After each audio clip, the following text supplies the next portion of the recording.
जनाब मनोज सिन्हा साहब, काबीना में मेरे साथी सकीना यत्तू साहिबा, जावेद डार साहब, जावेद राणा साहब, वक्फ बोर्ड के चेयरपर्सन डॉक्टर अंद्राबी साहिबा, चीफ सेक्रेटरी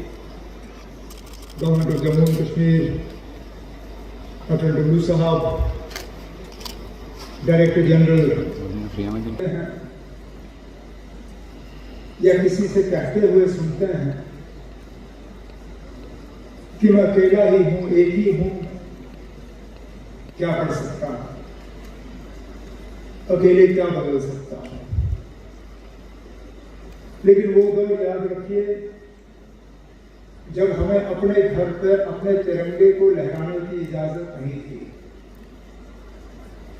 मुल्क का कानून ये था कि सरकारी दायरों पर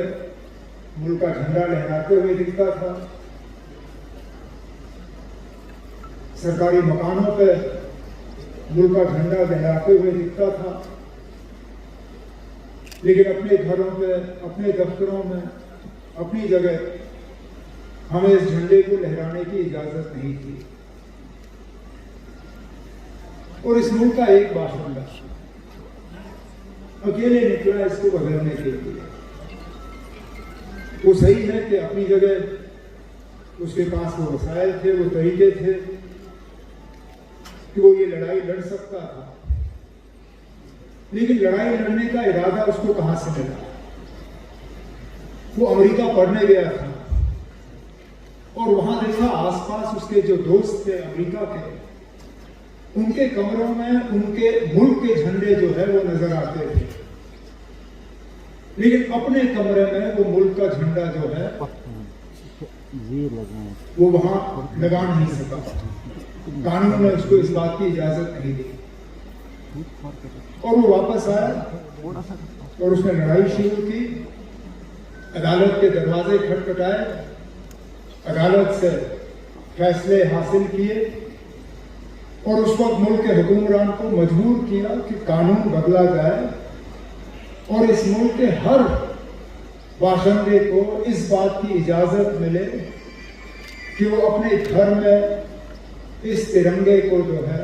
अपनी मर्जी के तहत लहराए। कहने का मतलब मेरा यह है कि अकेले हम कुछ भी कर सकते हैं अगर इरादा हमारा सही हो। जिन लोगों ने इस झंडे के लिए, इस तिरंगे के लिए अपनी जान की कुर्बानी दी, जिन लोगों ने इस तिरंगे की रखवाली के लिए अपने कल की परवाह नहीं की, अपने आज को कुर्बान किया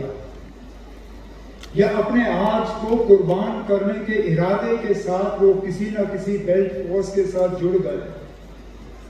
उन्होंने कभी ये नहीं सोचा कि मैं अकेले क्या कर सकता हूं। उन्होंने ये सोचा कि अकेले ही मैं काफी हूं इस तिरंगे, इस झंडे की रखवाली के लिए। और शायद अगर आप आज इतना ही ऐद करें, तय करें कि इस मुल्क के खातिर, इस मुल्क के झंडे के खातिर, इस मुल्क के भलाई के खातिर,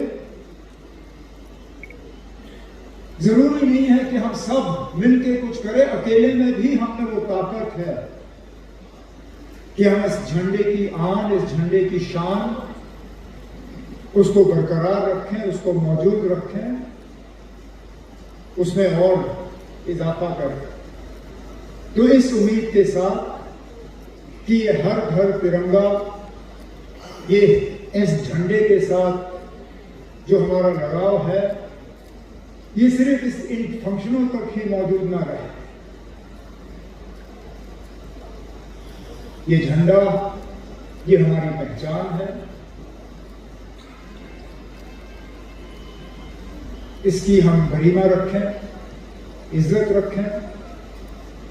और इसको बुलंदियों तक पहुंचाने के लिए जिन लोगों ने कुर्बानियां दी,